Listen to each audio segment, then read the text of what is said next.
Shabbat Shalom, and welcome to PowerPoints.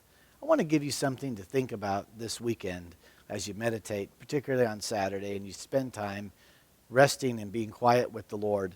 It comes out of the Psalm, out of our study, Psalm 71, and it's kind of a deep subject, but it's something that you need to consider. It's easier for us in our 50s to consider this because we're having to minister to parents who are coming to the end of their life. You know, there's a time to live and a time to die.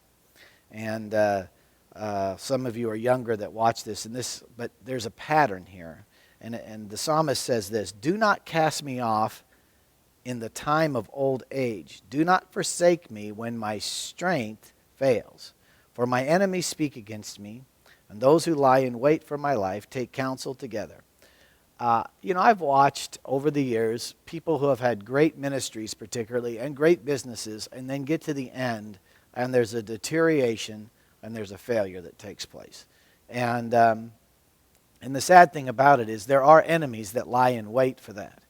I praise God that, my dad just went home to be with the Lord, and Lori, the year before that, went to be with the Lord. And it was neat to see the Lord, that they went out in faith, and they went out in fullness, and they left things in decent and in order in regards to their trust and their wills and their properties, all these types of things. It's such a legacy that they've left us, and it's such a blessing. But one of the things I want to talk to you about as believers is that when people get older, sometimes they forget the real basic foundations of things that got them through their life.